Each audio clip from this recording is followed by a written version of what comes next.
Hey, yop! Bonjour à tous et bienvenue. Merci de nous rejoindre pour un nouvel épisode de Sagesse et Succès. C'est un immense plaisir de vous retrouver comme d'habitude chaque semaine. Alors aujourd'hui, nous allons voir un sujet différent des autres comme d'habitude. Et c'est un plaisir de vous parler aujourd'hui et de répondre à une question qu'on m'a demandée. Et une question qui a une grande importance pour moi qui est: comment se détacher de l'opinion des autres? Alors, cette question est rudimentaire et classique, mais elle est tellement importante. Et généralement, on en parle régulièrement, mais on n'arrive jamais à trouver une véritable solution à cette question. Alors, tout d'abord, comme à notre grande habitude, nous allons commencer par définir ce que l'on entend par opinion des autres. Eh bien, l'opinion des autres, c'est tout jugement, tout avis ou perception que les autres vont pouvoir avoir à notre égard. Mais en réalité, c'est seulement une vision.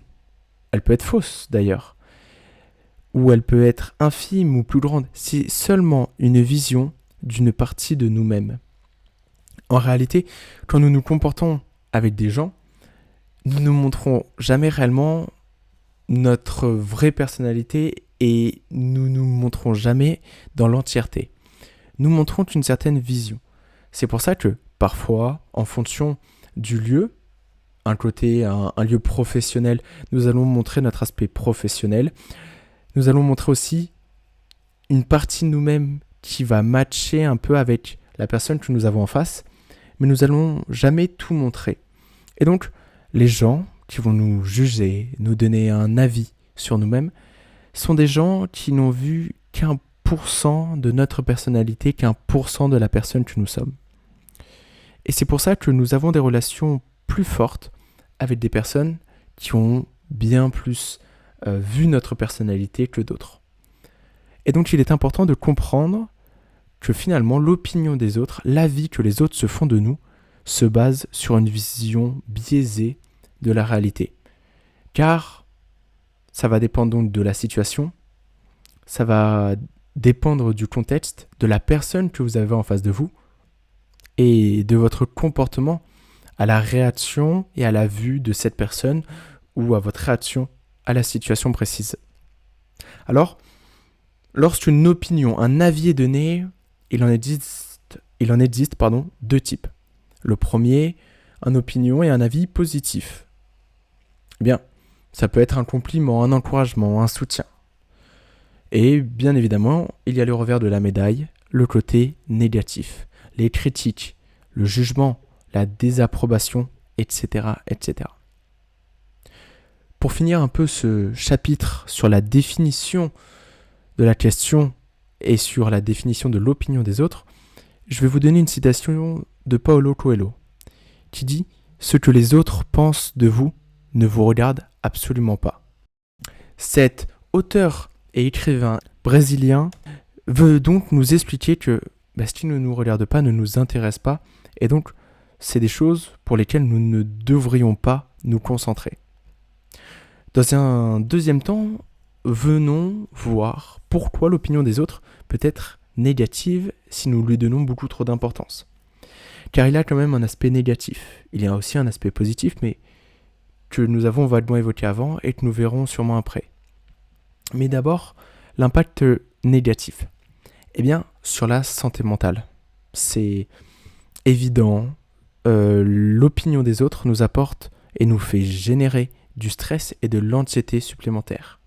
En plus de cela, ça nous fait perdre confiance en nous.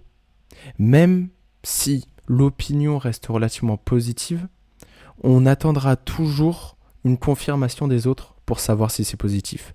Notre confiance en nous-mêmes, en nos capacités, ne pourra pas se développer normalement.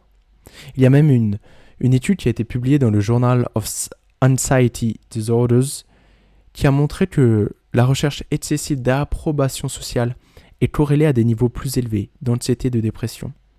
Plus on va rechercher d'être approuvé, d'être accepté socialement, plus nous allons être stressés, être anxieux et être plus aptes à faire une dépression.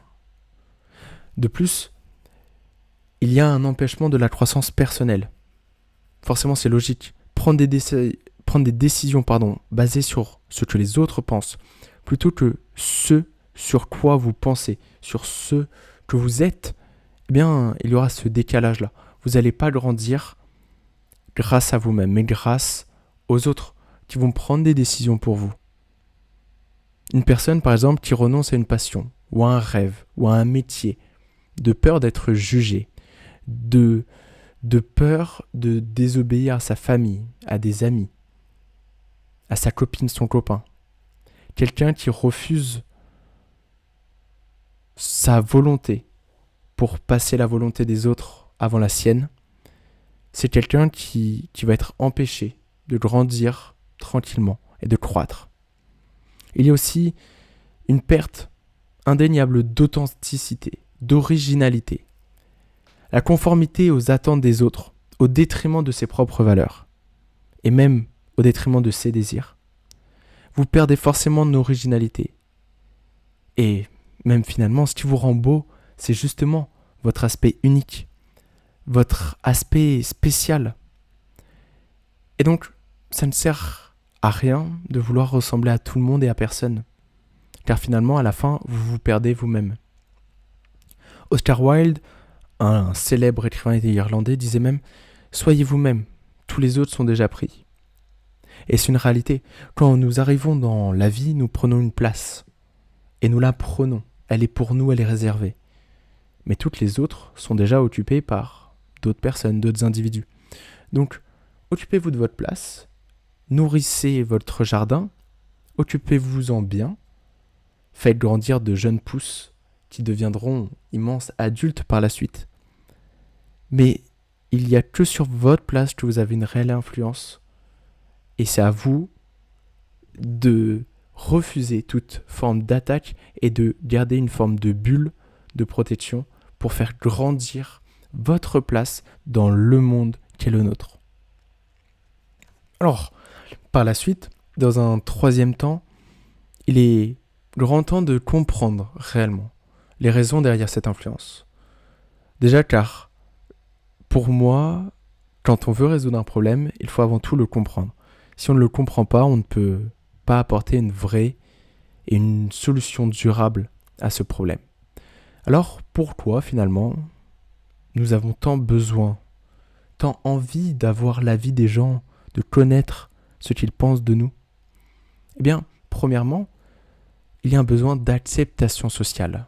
L'être humain est naturellement sociable. Vous devez être au courant si vous êtes passé par vos cours de philo de terminale, au minimum. Mais l'être humain veut rencontrer des gens, veut avoir des liens avec les gens. Il cherche à appartenir à un groupe de personnes. Et pour appartenir à un groupe, il faut forcément trouver un point commun. Et ce point commun-là, eh bien, certaines personnes cherchent à le modifier pour avoir un maximum de points communs. Ou pour avoir un point commun avec un groupe avec lequel il aimerait bien être. Il y a une étude qui a été publiée dans Psychological Science qui a montré que le besoin d'acceptation sociale est ancré dans notre cerveau et influence fortement nos comportements. Dès notre plus jeune âge, on essaie d'appartenir au bon groupe d'amis, au groupe des populaires, ou au groupe de ceux qui font tel ou tel jeu, qui ont tel ou tel aura, charisme, entre guillemets. Il y a aussi un conditionnement culturel et social. Il y a des influences sur certaines normes, il y a des attentes sociales. Toutes ces choses-là sont très complexes, mais par exemple, les standards de beauté dictés par les médias peuvent influencer notre perception de nous-mêmes. On peut se sentir beaucoup moins beau parce que tel ou tel Miss a été élu, tel ou tel Mister a été élu, peu importe. Ou même tout ce que nous voyons sur les réseaux sociaux. C'est constant, c'est en continu. Vous le voyez vous-même. Quand vous passez 1 heure à regarder des personnes qui ont des beaux corps, qui ont des filtres à gogo, qui sont retouchés de A à Z, au bout d'un moment, vous commencez à vous dire « Mais est-ce que moi, je suis normal ?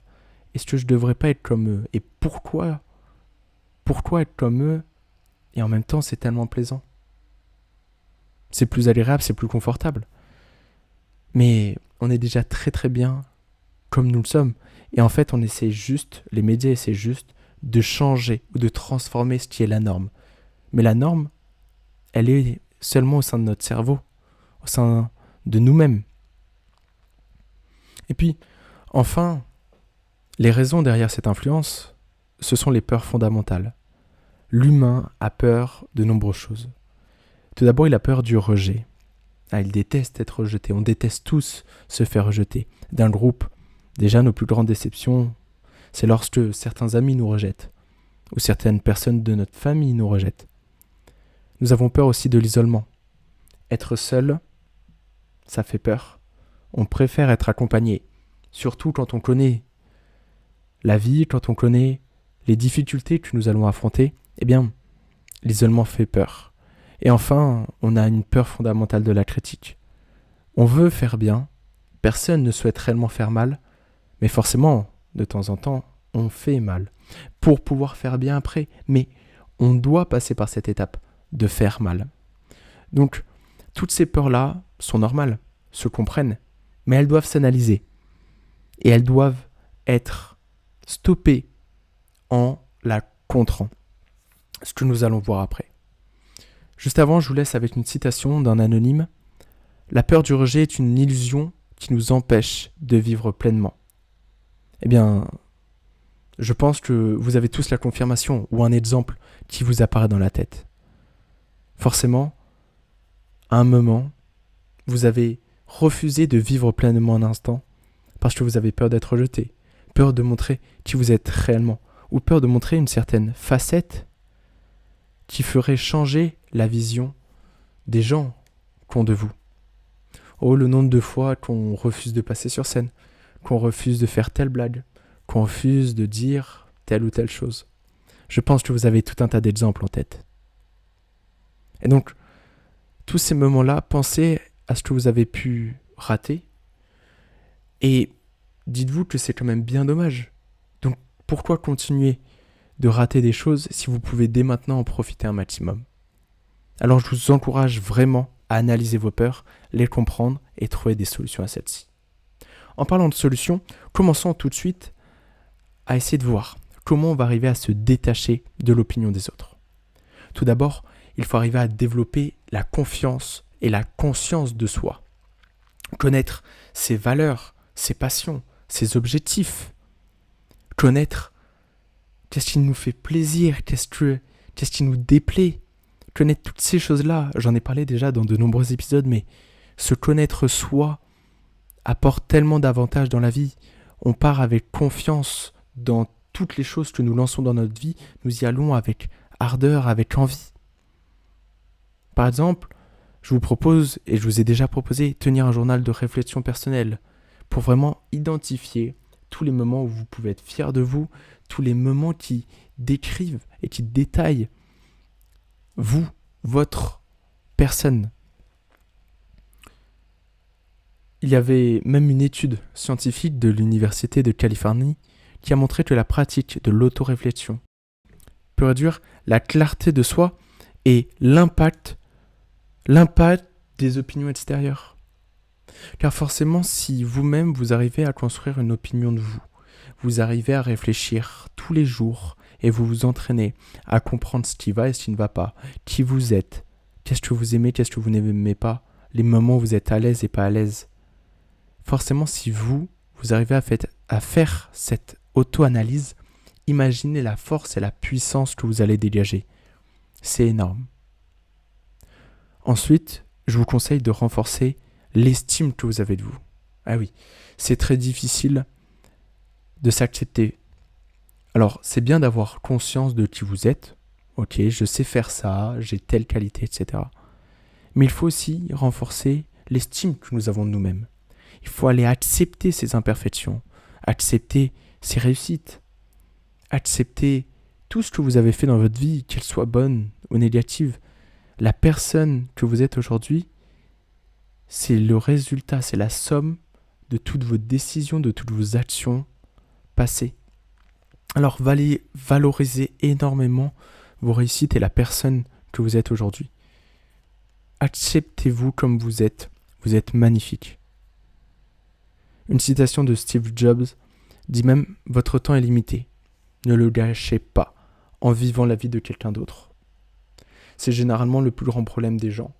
En général, c'est qu'ils font un métier qu'ils n'aiment pas, ils sont avec une femme ou un mari qu'ils n'aiment pas, ou qu'ils ne voient pas faire leur vie avec. Ils sont avec des personnes qu'ils n'apprécient pas. Et il faut arriver à s'accepter et à accepter toutes les personnes qui sont autour de vous. Si vous ne les acceptez pas, c'est-à-dire que vous êtes au mauvais endroit. Vous devez vivre la vie que vous devez vivre. On dirait que je fais des répétitions depuis tout à l'heure, mais vivez ce que vous méritez de vivre. Vous êtes vous-même, vous devez vivre votre vie. Ça ne sert à rien de correspondre aux avis de votre famille, de vos amis, pour une quelconque acceptation, parce que finalement, c'est une acceptation inutile, sans valeur, puisque ce ne sont pas eux qui vont vivre ce que vous allez vivre. Donc, vraiment, respectez votre volonté et vos désirs. Ensuite, pour, bien évidemment, se détacher de l'opinion des autres, il faut arriver à se fixer des objectifs personnels. Il faut se sentir capable de réaliser des choses et se sentir un peu plus indépendant par rapport à l'opinion des autres. Donc il faut arriver à définir ce qui est important pour vous et travailler vers ces buts indépendamment des opinions extérieures. Si vous êtes capable de réaliser des projets, qu'ils soient plus petits, moyens ou gros, peu importe, vous allez forcément augmenter cette confiance en vous et vous aurez moins besoin des autres et de leurs avis. Par exemple, vous pouvez écrire vos objectifs personnels et les relire même régulièrement. Vous pouvez même évoluer. Certains objectifs seront faits et réalisés, ils seront atteints, donc vous pourrez les barrer. Et ensuite, vous pouvez en rajouter à chaque fois et grandir continuellement. De plus, il faut apprendre à établir des frontières. Apprenez à dire non et à protéger votre espace personnel. Alors, oui, dire non, c'est difficile. Ce sera d'ailleurs le sujet d'un prochain épisode. Mais il faut arriver à dire non, arriver à se respecter soi-même. Il faut limiter le temps passé sur les réseaux sociaux d'abord, où l'opinion des autres, elle est souvent exprimée. Tout le monde s'exprime, à tout va. Alors qu'ils n'ont pas forcément plus de compétences que vous, ils n'ont pas forcément plus le droit que vous, mais ils s'en donnent le droit. Et donc, c'est relativement négatif et ça donne une ambiance négative qui nuit à votre estime de vous, à votre conscience de vous-même et à votre confiance de vous-même également. Tout cela donc, donne un côté très très négatif de l'opinion que les autres ont sur vous. Pour finir bien évidemment chaque argument, chaque description, chaque étape de mon raisonnement, je le finis toujours par une citation marquante. Celle de Lao Tzu, un père fondateur du taoïsme, qui est un des 3 piliers de la pensée chinoise. Il disait « Celui qui se connaît lui-même ne craint pas l'opinion des autres ». Eh bien, c'est exactement ce que je veux vous transmettre à travers ce plan et à travers justement cet argument-là que j'ai essayé de développer sur comment se détacher de l'opinion des autres. Eh bien, si vous vous connaissez vous-même, que vous connaissez tous vos petits défauts, toutes vos grandes qualités, si vous connaissez tout de A à Z, finalement, tout ce que les autres vont pouvoir dire de vous, vous vous en moquerez. Vous savez soit que c'est faux, soit que c'est en partie vrai, soit même que c'est volontaire de votre part, car il y a certaines personnes, on leur montre jamais notre bonne facette. Mais c'est normal, ces personnes-là ne les méritent pas forcément, nos bonnes facettes. Et donc, après, vous serez en confiance et vous serez totalement à l'aise avec le jugement des autres, car vous-même, vous aurez fait l'analyse avant. Donc finalement, ce sera juste une répétition supplémentaire. Alors, oui, se détacher de quelque chose, c'est bien. Mais je vais prendre l'exemple de l'escalade. Quand on se détache une main, quand on est accroché à un endroit et qu'on enlève une main, un pied, peu importe, l'objectif est toujours d'aller se rattacher et de trouver une autre position, un autre endroit pour agripper et monter, continuer d'évoluer. Eh bien, je pense que le but, après se détacher de l'opinion des autres, c'est de se rattacher à quelque chose d'autre. C'est logique. Et généralement, c'est même pour ça que les gens n'arrivent pas à se détacher de quelque chose. Parce que essayez de le faire en escalade. Essayez d'enlever les deux mains. Et bien forcément, vous détachez de quelque chose, ça fait peur. Il y a du vide. Alors que si vous êtes accroché à quelque chose qui peut être négatif, comme l'opinion des autres, eh bien, vous allez avoir l'objectif de vous rattacher à autre chose et donc il sera beaucoup plus facile pour vous d'enlever cette main pour aller dans un meilleur endroit, dans une meilleure prise. C'est pour ça qu'il ne sert à rien de se détacher de quelque chose ou de quelqu'un sans but, sans objectif défini. Si votre but après n'est pas de retrouver quelque chose de meilleur, qu'il soit existant ou qu'il soit en cours de développement, mais peu importe, essayez toujours, quand vous vous détachez d'un endroit, de se rattacher ailleurs.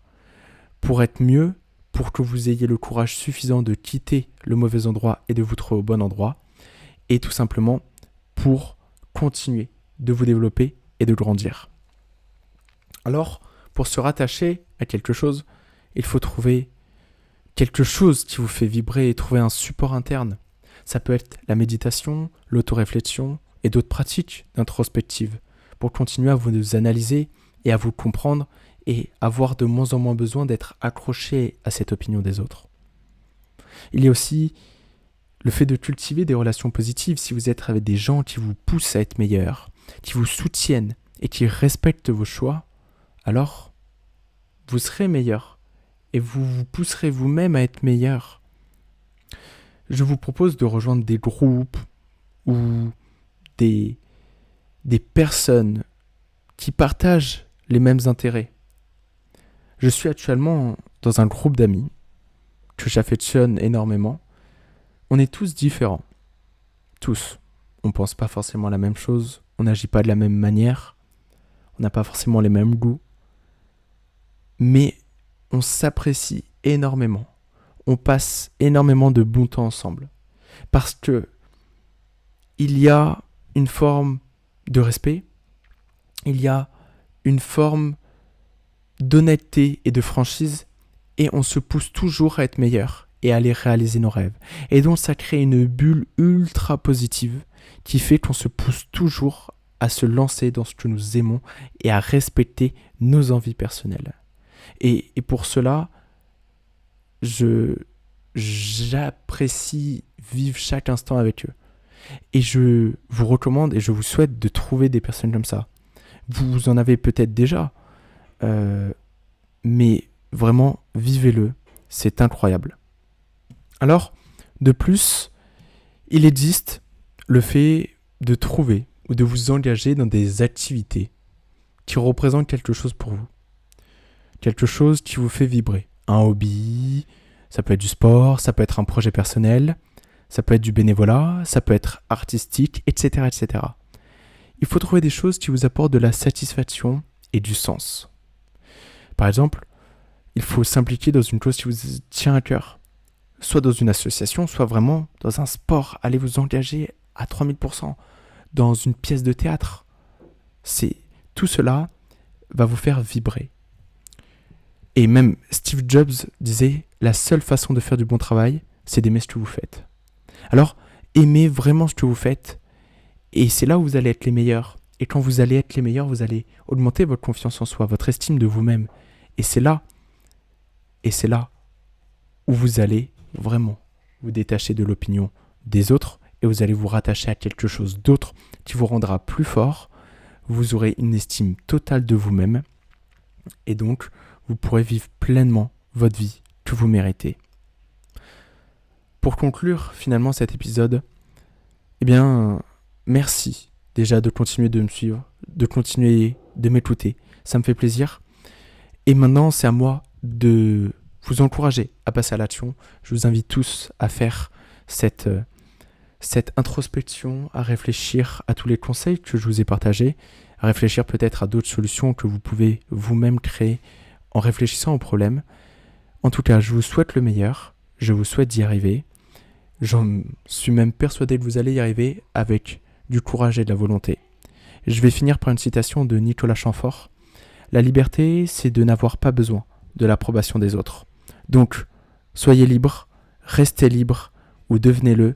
En tout cas, sur ce, on se retrouve dès la semaine prochaine pour un nouvel épisode. Sur ce, au revoir.